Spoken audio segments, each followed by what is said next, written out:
ఇచ్చిన ప్రతి మాట తప్పుతూ, ఇచ్చిన ప్రతి హామీని విస్మరిస్తూ, మేమందరం అనుమానించినట్టుగానే ముందు నుంచి కూడా చెప్తున్నట్టుగానే మా పెద్దలు, మా పార్టీ అధ్యక్షులు కేసీఆర్ గారు మొదటి నుంచి కూడా చెప్తూ వచ్చినట్టుగానే కాంగ్రెస్ పార్టీ అంటేనే మోసం, దగ, నయవంచనకు పర్యాయ పదం అని చెప్పి మళ్ళొక్కసారి నిన్న తెలంగాణ కేబినెట్ లో తీసుకున్న నిర్ణయాలతో మళ్ళీ రుజువైంది. రాజ్యాంగం అమల్లోకి వచ్చిన 75 ఏళ్ల సంబరాల సందర్భంగా దశాబ్దాలుగా కాంగ్రెస్ చేతిలో మోసపోతున్నది రైతన్నలే అనే సందేశాన్ని ఇస్తూ ప్రభుత్వం 15,000 ఇస్తామని చెప్పి 12,000 మాత్రమే అంటూ నిన్న 1,00,000 కండిషన్లు పెట్టి మళ్ళీ ఒకసారి రాజ్యాంగాన్ని అపహాస్యం చేసే విధంగా ఇచ్చిన మాటలకు విలువ లేకుండా జనవరి 26 నాడు రైతు భరోసా పేరిట మోసానికి శ్రీకారం చుడుతున్నది రేవంత్ రెడ్డి ప్రభుత్వం. ఒకసారి మిగతా విషయాలు నేను చెప్పే ముందు మోసం, నయవంచన, దగ లాంటి మాట మేము ఎందుకు వాడాల్సి వస్తున్నది, ఎలాంటి బాధాకరమైన పరిస్థితుల్లో ఈ వ్యాఖ్యానాలు చేయాల్సి వస్తుందో మీకు వివరించే ప్రయత్నం నేను చేస్తాను.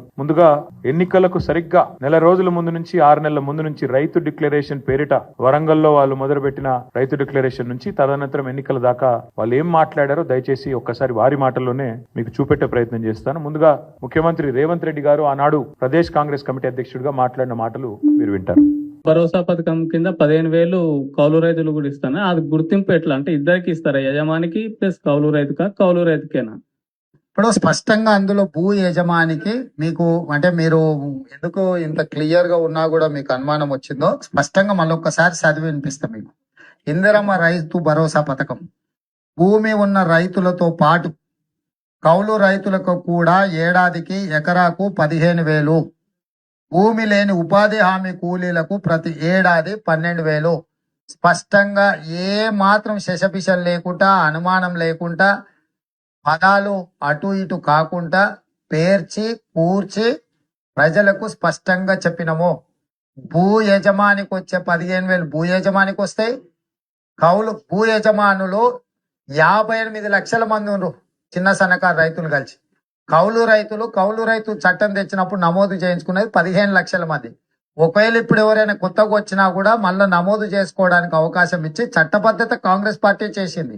సో వాళ్ళందరినీ తీసుకొని ఒక 60 లక్షలు రైతులు ఉన్నారు అనుకుంటే, ఒక 15 లక్షల వీళ్ళు ఉన్నారు అనుకుంటే 75 లక్షల మంది అవుతారా, 80 లక్షల మంది అవుతారా, వాళ్ళందరినీ దృష్టిలో పెట్టుకొని ఈ పథకాన్ని మేము ముందుకు తీసుకురావడం జరిగింది.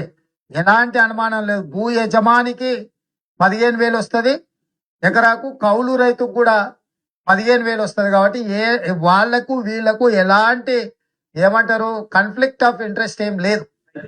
ఎలాంటి కాన్ఫ్లిక్ట్ ఆఫ్ ఇంట్రెస్ట్ లేకుండా పదాలు కూర్చి ఏర్చి తెలిసి పూర్తి స్థాయి అవగాహనతో, సోయితో, స్పృహతో కౌలు రైతులకు ఇస్తాం, భూ యజమానులకు ఇస్తాం, ఇద్దరికి 15,000 రూపాయలు ఇస్తాం. మీకు ఎందుకు కన్ఫ్యూజ్ అవుతారు మీరు, నాకు అర్థమైతే లేదంటూ పిసిసి అధ్యక్షుడిగా ఆనాడు రేవంత్ రెడ్డి గారు చెప్పిన మాట.